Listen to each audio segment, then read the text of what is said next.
Aduh.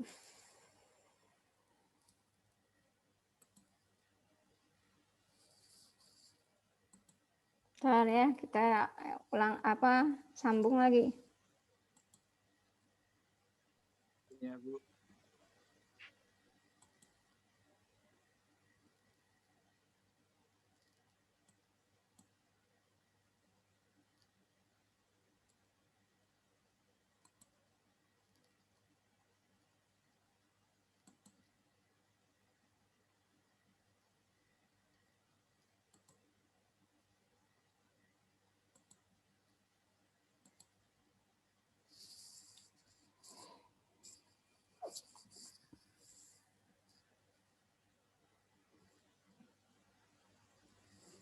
Oke, mulai lagi.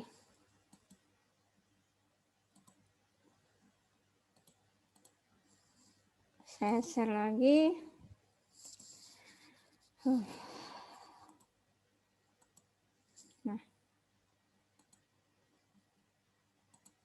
Nah, jadi soal tanda ini, perjanjian tanda ini ya, dari awal, dari analisa awal itu dari sampai akhir, baik itu mau reaksi peletakan, bidang momen nanti ya, bidang momen, lintang sama normal. Kalau misalnya kalian ke kanannya positif ya sampai akhir ya positif, ke kanannya positif gitu kan. Kalau misalnya ke bawahnya negatif atau ke bawahnya positif ya dari awal sampai akhir itu harus semuanya harus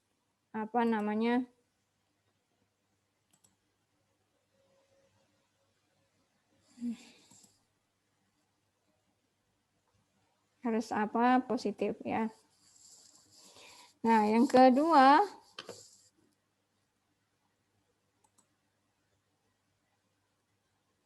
ini yang kepusingan berikutnya ya, penguraian gaya. Penguraian gaya ini teori trigonometri. Nah, ini yang sering ketika gayanya miring ya, dia harus diurai ke dalam sumbu X dan sumbu Y. Kenapa? Karena tadi untuk mencari momen ya, kan ini gaya. Gaya itu harus dikali jarak. Ya. Momen itu kan koplanar. Koplanar itu perputaran, dia berputar.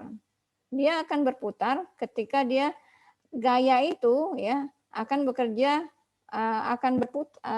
bergerak ketika dia tegak lurus terhadap lengannya. Lengannya itu adalah ini dengan jarak sebesar misalnya R ya, ininya F. Makanya momen itu sama dengan M sama dengan F dikali R. Nah, untuk dia bisa berputar ya, dia harus tegak lurus terhadap lengannya. Kalau misalnya lengannya miring, ya berarti gayanya harus tegak lurus terhadap, tetap dia harus tegak lurus. Nah, kalau dia miring kayak gini ya, berarti dia harus tegak lurus terhadap lengannya. Nah, lengan itu biasanya dia bergerak terhadap sumbu X dan sumbu Y. Nah, karena dia terhadap sumbu X, sumbu Y, maka dia diuraikan. Diuraikan terhadap sumbu Y dia FY, ya. Terhadap sumbu X dia Fx. Nah, dicari FY-nya berapa, Fx-nya berapa. Sedangkan yang diketahui itu cuma F saja dan kemiringan F terhadap sumbu datar. Ini yang diketahui. Makanya kembali ke trigonometri ya. Kalau trigonometri itu kan ini segitiga siku ya kan. Ini alfa, ini dia tegak lurus. Kalau ini A, ini B, ini C ya. Kalau di trigonometri sin alfa itu adalah sisi yang berhadapan dibagi sisi yang miring A per C. Cos alfa itu adalah B per C. Tangen alfa itu adalah A per B. Nah, sama dengan ini. Jadi dia ini untuk mewakili dia tegak lurus segitiga siku FY, pindahkanlah ke sini. Jadi garis ini sama dengan FY. garis ini mewakili FY. Jadi kalau ini FY, ya, ini yang datar adalah FX. Nah, balikkan ke sini, ini tegak lurus. Ini. Kalau ini A, ini B, F-nya itu sama dengan C. Berarti apa? FY apa? Kan sin theta sama dengan A per C kan, sama dengan FY per F. Kemudian kan yang mau dicari FY-nya, berarti FY itu sama dengan F dikali sin theta. Kemudian cos theta itu sama dengan B per C atau Fx per F. Nah, maka Fx itu sama dengan F per cos theta. Nah, ini yang apa? Yang harus diingat. Tapi ada lagi, ada tapinya. Tidak kalau misalnya yang di ini apa? Kalau ini theta, maka Fy itu sama dengan F sin theta. Lihat dulu arah F-nya kemana. Gitu. Kalau F ke sini dengan F ini pasti beda. Enggak semuanya pakai sudut yang sama. Gitu. Contohnya seperti ini ya. Ini yang suka apa? Suka salah ketika proyeksi sudut. Bentar.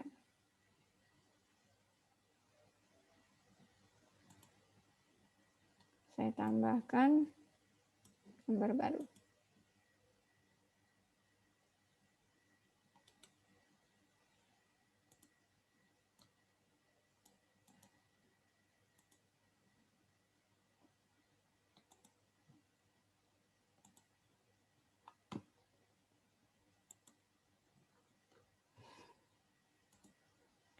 Nah, misalnya nih kuda-kuda.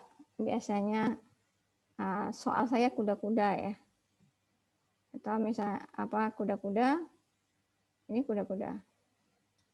Kuda-kuda baja. Ya. Ini setengah kuda-kuda nih. Ini yang bawah. Kan kalau kuda-kuda itu yang diketahui cuma ini bentang ini setengah L, setengah bentang. Ini adalah H, ya. Nah, ini titik A. Nah, biasanya ada angin. Ada beban angin. Beban angin itu dia tegak lurus terhadap kemiringan atap. Nah, ini sebesar P, ya.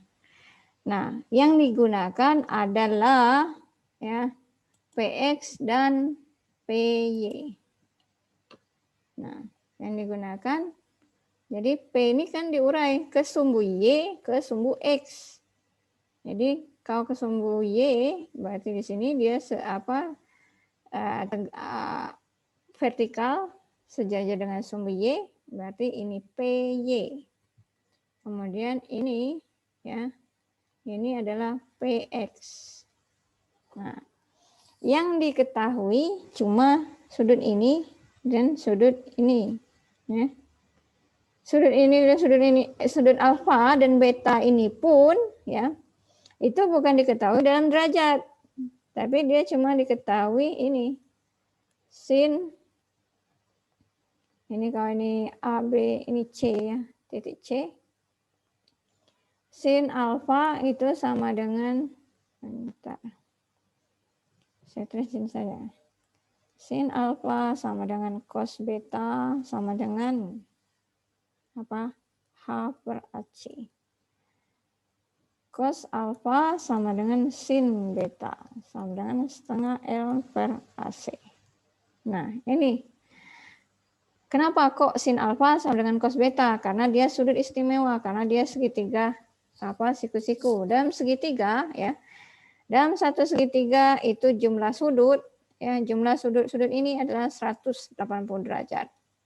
Karena dia segitiga siku, maka ya 90 derajat, yang siku ini 90 ditambah alfa ditambah beta itu sama dengan 180 derajat. Otomatis ini alfa plus beta itu sama dengan 90 derajat. Nah, ketika ini ya ketika apa namanya ini kan belum tahu nih PY-nya itu berapa, PX-nya berapa, sedangkan yang yang diketahui cuma alfa sama beta ini, ya. Nah, ini sudut ini yang mana alfa beta yang mewakili di sini, ya, di di antara PX dengan PP dengan PY ini di mana? Nah, itu menggunakan proyeksi sudut seperti ini, ya.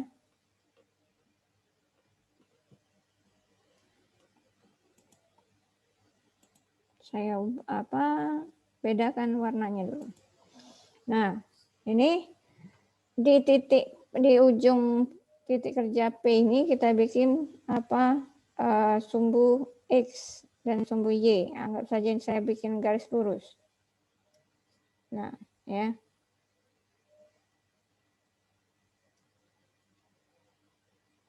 Nah, ini sumbu X, ini sumbu Y. Nah, lihat ini. Kalau di SMA ya, sudut yang berseberangan atau sudut yang menghadap sisi yang sama itu berarti besarannya sama. Contohnya ini, ya. Alfa yang ini berarti sama dengan ini. Ini berarti ini alfa. Ya. Karena ini 90 derajat, alfa beta. Alfa plus beta 90 derajat. Kalau ini alfa berarti karena ini tegak lurus, berarti ini beta. Ya. Nah, ini ya. Bentar. Merah lagi. Lihat ini. Ini sumbu Y, yang biru ini sumbu Y, ini sumbu X. Sumbu Y dan sumbu X kan saling tegak lurus, berarti dia 90 derajat. Lihat ini, alfa plus beta sama dengan 90 derajat. Ini 90 derajat, tapi baru ada betanya saja. Berarti sisanya ini 90 minus beta, berarti alfa. Nah, kemudian ini P dengan atap ya. P dengan atap ini 90 derajat. Saya bedakan lagi warnanya. Biar tidak membingungkan. Ini 90 derajat terhadap atap ya. P-nya tadi, P asal yang ini. Tapi yang sudah diketahui alfa. Ini 90 dikurang alfa berarti dia beta. Berarti ini beta. Ini karena ini alfa, ini 90, berarti ini beta. Ini P dengan ini, saya ubah lagi.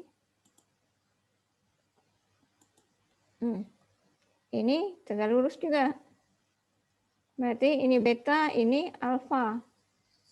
Ya. Nah, yang ini ya, P yang ini lihat.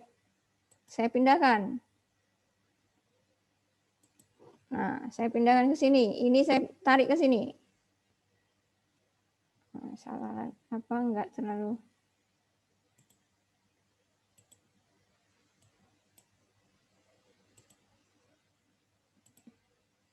Kan? Nah, ini P ini dengan kemiringan yang sama saya pindahkan ke sini. Ya. Kemudian PY. PY yang ini ya, saya pindahkan ke sini. Sorry. Ini PY. Ini PY, ini P, kemudian ini adalah PX. Ya. Nah, ini beta. Ya. Ini alfa. Nah, kalau misalnya yang seperti ini tadi, nah ini FY itu dipindahkannya menutup dari F ke Fx.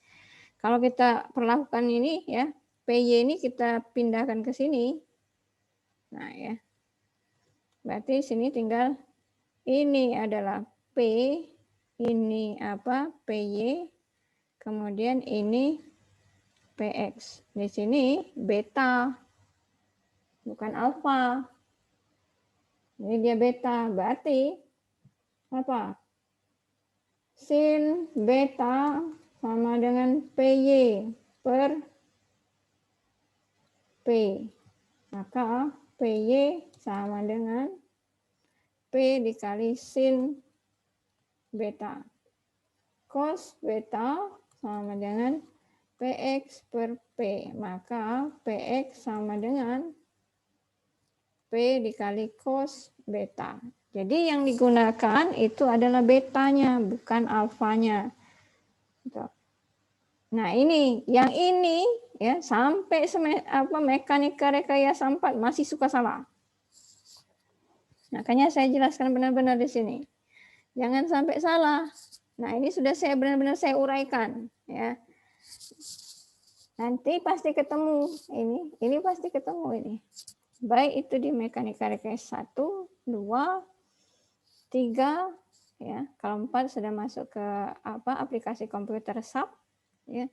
1, 2 sampai 3 itu masih teori tentang mekanika rekayasa.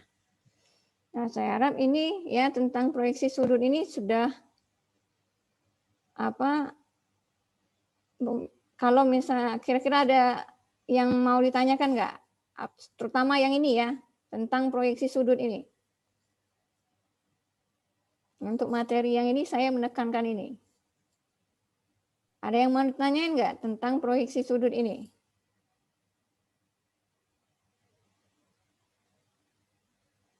Jadi maksud saya, karena banyak gini, karena sini sudah ada alfa, langsung tembak. PX sama dengan P dikali cos alfa. Padahal bukan alfa yang digunakan, tapi beta yang digunakan. Jadi jangan main tembak aja. Kalau sudah main tembak, ya udah salah semua. Kalau dari awal penguraian gaya itu sudah salah, sampai ke belakang-belakang itu salah. Karena penguraian gaya itu dari awal, di awal. Kalau perhitungan yang pembebanan awalnya saja sudah salah, sampai ke bidang momen, bidang lintang akan tetap salah. Makanya nggak ketemu kenapa bidang momennya seperti ini, Bu. Ketika dicek, ternyata saudara salah tembak. Tuh. Jadi kira-kira ada yang mau ditanyain nggak? Ada yang belum paham? Terutama tentang trigonometri ya. Kalian akan ketemu trigonometri ini di setiap mata kuliah perancangan. Baik itu kayu, beton, baja, kemudian jalan, kemudian mekanika tanah, pondasi, ya, bakal ketemu sin cos ini bakal ketemu tangan. Itu. Nggak bisa nggak bisa ditinggal, tetap akan menggunakan sin cos tangan ini di sipil ini setiap mata kuliah kecuali manajemen konstruksi, tapi manajemen konstruksi juga ini ada tentang menggunakan trigonometri ini. Nah, ini menurut saya ini ya proyeksi sudut ini kapan pakai alfa, kapan pakai beta itu harus benar-benar dipahami. Kira-kira ada yang mau ditanyakan? Kalau nggak ada, saya langsung ke ini statika. Nah ini reaksi perletakan. Yang tadi ada yang mau ditanyain nggak? Bentar dulu ini. Kita tinggal berapa ini? 9.40 sampai 80. Bentar dulu. Ini salah ini ya. Bu. Itu vektor kan, Bu? Apa? Yang tadi. Iya, vektor. Tapi agak beda dengan vektor. Karena ini sudah ke resultan. Kalau vektor kan dia sederhana ya. Belum sampai ke sama ke vektor. prinsipnya sama dengan vektor. Mana tadi ya? Prinsipnya sama dengan vektor ya. Cuma kalau vektor kan dia penjumlahan saja kan. Tapi kan kalau yang ini, terutama untuk yang penguraian gaya yang seperti ini ya. Kalau vektor kan dia cuma pakai hukum jajaran genjang atau segitiga saja kan. Tapi kalau di ini gaya ini ya, untuk penguraian gaya terhadap sumbu X dan sumbu Y dia harus menggunakan ini sin cos trigonometri. Makanya mekanika sebelum kalian masuk di semester 1 itu ada mata kuliah mekanika fisika dasar kan? Di fisika dasar kan itu belajar tentang gaya kan? Nah, sama. Karena itu fisika itu dasarnya, jadi mekanika rekayasa itu dasarnya itu adalah fisika dan kalkulus gitu. Makanya untuk masuk untuk bisa ngambil di mekanika rekayasa 1 itu kalkulus sama fisika itu harus lulus dulu. Karena kalau nggak lulus, dua-duanya itu nggak lulus, maka dia ngeblok. Kalian nggak bisa, walaupun diambilkan ya, walaupun di-entry-kan nggak bisa di-entry.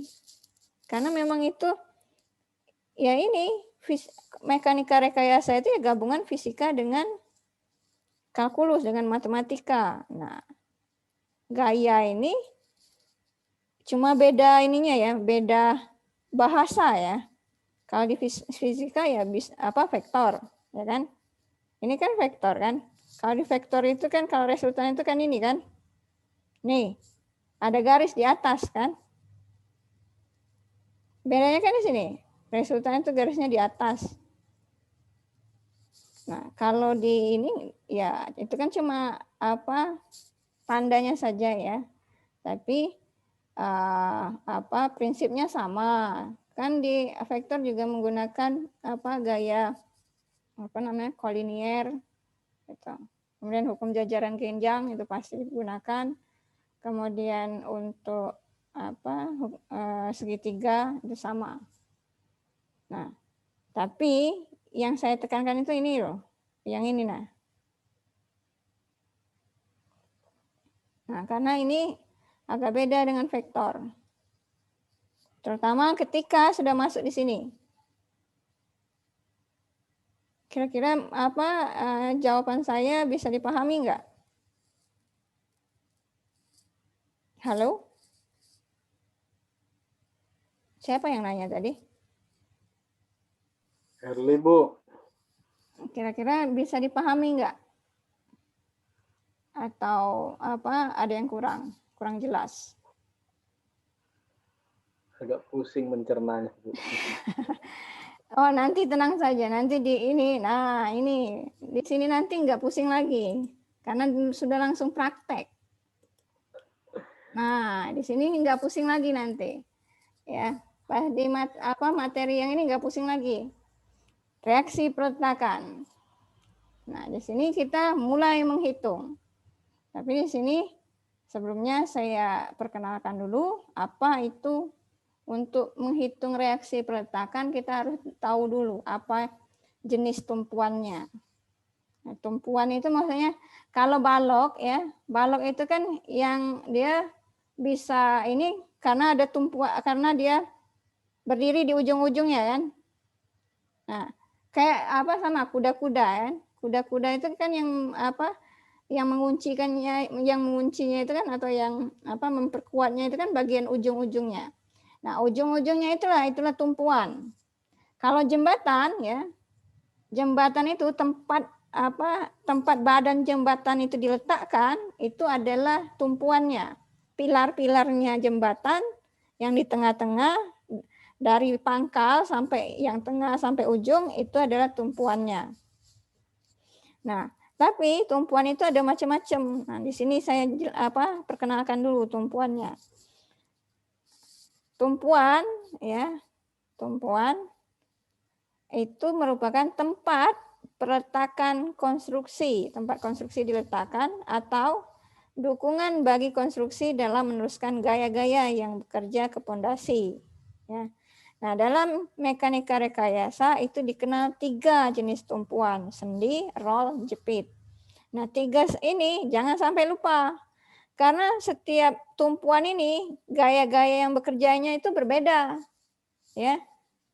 Ini apa yang suka salah itu antara sendi dengan roll. Karena yang membedakannya kalau sendi itu simbolnya cuma segitiga saja. Kalau roll itu ada bulatnya sedikit, ada rollnya, ada rollernya. Kalau jepit dia seperti ini. Nah, kalau sendi di sini, nah ini sendi. Sendi ini ya. Nah, ini contoh tumpuan sendi atau perletakan sendi. Yang paling mudah dilihat itu di jembatan, ya. Jembatan ini nih, ya tumpuan sendi. Nih yang bulat ini. Ini tumpuan sendi ini. Nah, tumpuan sendi yang ini. Ini tumpuan sendi. Di tengah agak situ ada bulatan. Tuh. Nah, tumpuan sendi sering disebut dengan engsel karena cara kerjanya mirip dengan engsel. Nah, tumpuan sendi adalah tumpuan yang dapat menahan gaya dari segala arah, maksudnya vertikal dan horizontal, tetapi tidak dapat menahan momen. Karena momen di tumpuan sendi itu sama dengan 0. Jadi, kalau dia sendi, maka yang bekerja itu vertikal dan horizontal. Jadi di tumpuan sendi contohnya itu jembatan, biasanya di pangkal-pangkal jembatan atau di tengah ya, bentang tengah itu di atas pilarnya itu ada sendi. Kalau di ini saya yang paling mudah ngelihat itu flyover ya. Flyover itu kan itu ininya di bawah baloknya itu, di bawah balgirdernya, di antara balgirder dengan tiang itu ada bulatan kecil. Kelihatan itu. Itu adalah kalau di lampu merah kita lagi berhenti itu kelihatan bulatan kecil di atas pilar ya. Itu adalah sendinya ya. Nah, disebut sendi karena dia cara kerjanya mirip dengan engsel. Jadi dia cuma bergerak, dia bergerak, tapi dia tidak berpindah, ya. Nah, sendi, kemudian roll. Nah, ini roll, sama roll kecil ya, biasanya sama sendi juga makanya sering sering salah itu antara sendi dengan roll. Nah, kalau di sini, nah ini dia biasanya kalau di jembatan bentuk konstruksinya seperti ini. Kalau di ini ya di pangkal jembatan, ini jembatan baja biasanya. Yang kelihatan itu jembatan baja. Nah, kalau tumpuan roll hanya dapat menahan gaya vertikal saja dan tidak bisa ya, menahan gaya horizontal. Pada tumpuan roll, terdapat roda yang dapat bergeser untuk mengakomodir pemuaian. Pemuaian biasanya itu di baja. Jadi biasanya kalau konstruksinya baja, itu dia menggunakan roll. Pada konstruksi, sehingga konstruksi tidak rusak. Nah, tapi kalau dia di ini ya, dia pada jembatan beton atau komposit ya, dia menggunakan sendi di tengah. Kayak yang ini tadi. Ini kan di tengah nih. Ini kan karena dia ini komposit, jadi dia ada sendi. Tergantung dari berapa bentangnya juga sih. Berapa bentangnya, berapa sambungannya itu nanti menentukan jumlah sendi atau rollnya. Bentar, saya perpanjang dulu. Saya buat yang baru dulu. Ini sampai 9.40.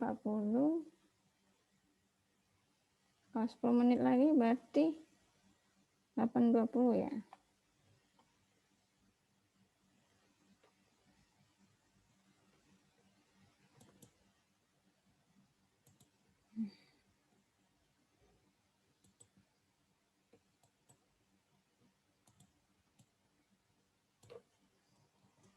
Bentar ya.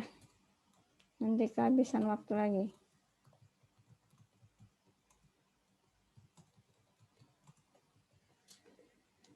Aduh. 9 PM 8.30. 10.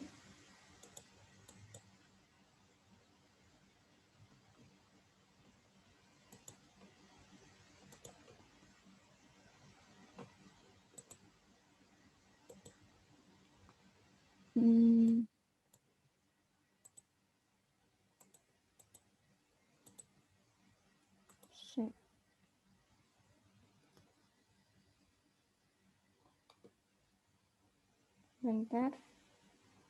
Aduh, masih harus login lagi.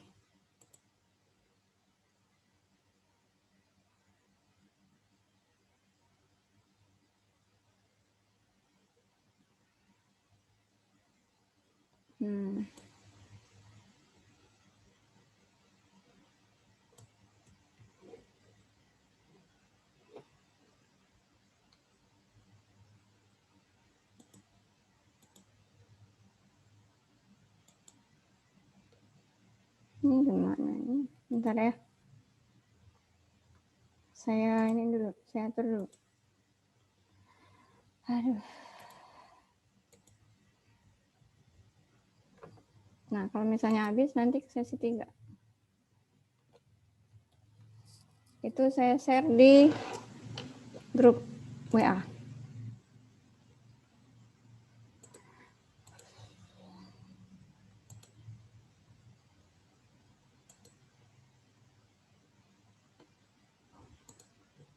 Tadi.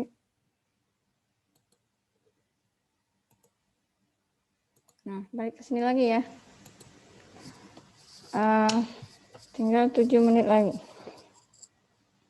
Nah, yang apa roll ya. Nah, roll itu hanya vertikal saja. Jadi nanti lambangnya kayak gini.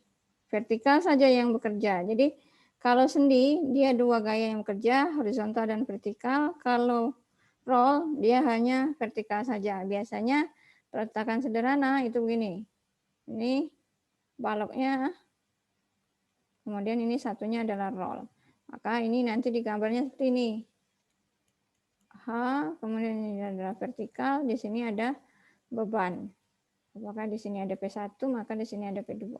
Dan seterusnya. Jadi yang pasti ini ya, tumpuan ini ada H sama V, roll itu cuma V saja.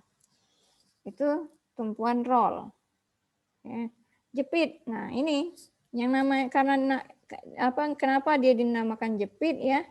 Karena dia saling mengunci. Nah, tumpuan jepit ini ditemukan itu biasanya di konstruksi gedung ya. Jepit ini pertemuan antara kolom dengan balok ya. Kolom dengan balok ini misalnya kolom ya kan. Nah, ini balok. Ini kan ketika dia dicor ini kan mengunci. Terkunci dia, terjepit, tidak bisa bergerak. Makanya ketika gempa ya.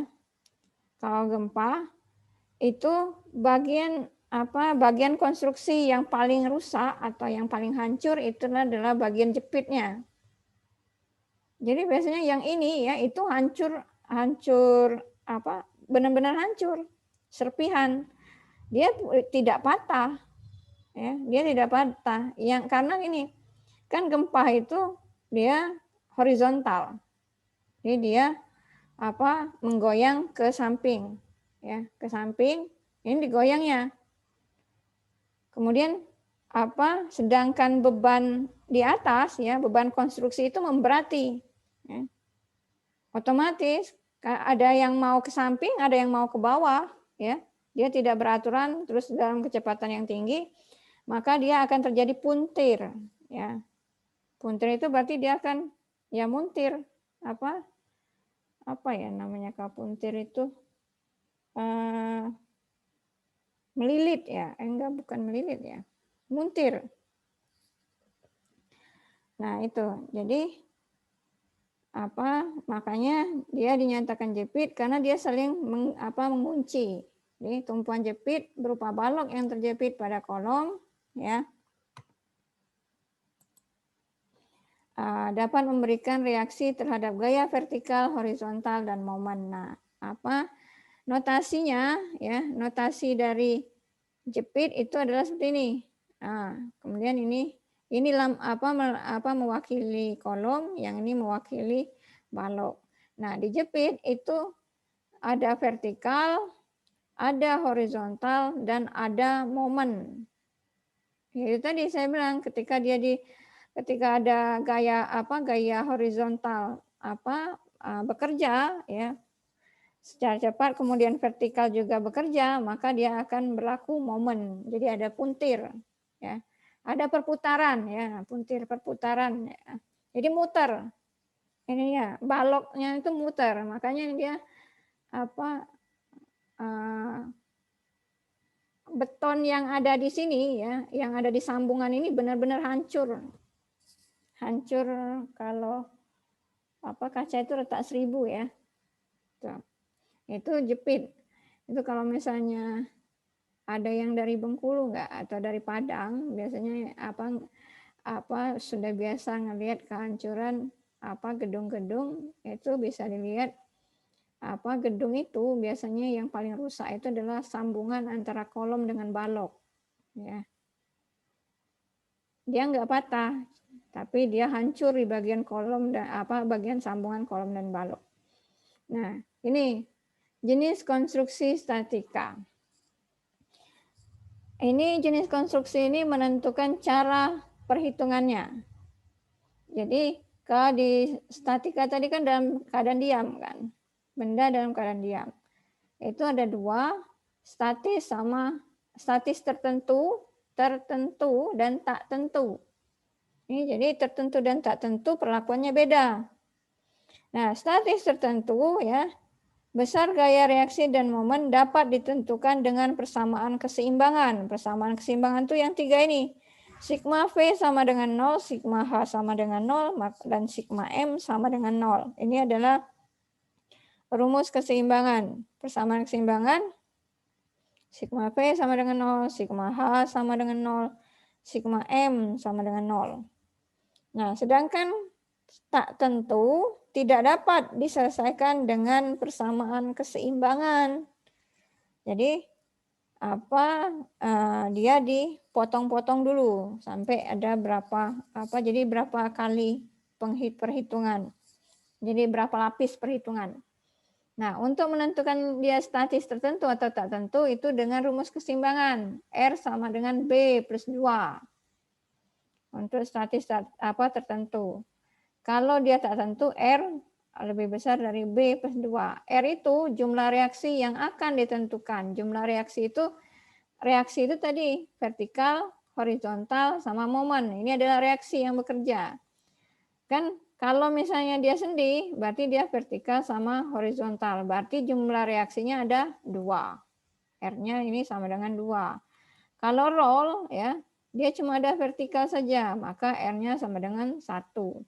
Kalau sendi, dia ada 3, vertikal, horizontal, sama momen. Berarti R-nya sama dengan 3. R itu jadi jumlah H dan V nih dalam satu tumpuan. B itu jumlah batang. Misal, ya, ini ada tumpuan sendi dan roll. Berarti ini batang. Ini batang. Berarti batangnya ada 1. Ini sendi? Sendi ada vertikal, horizontal. Ini dia vertikal saja. Berarti satu bentang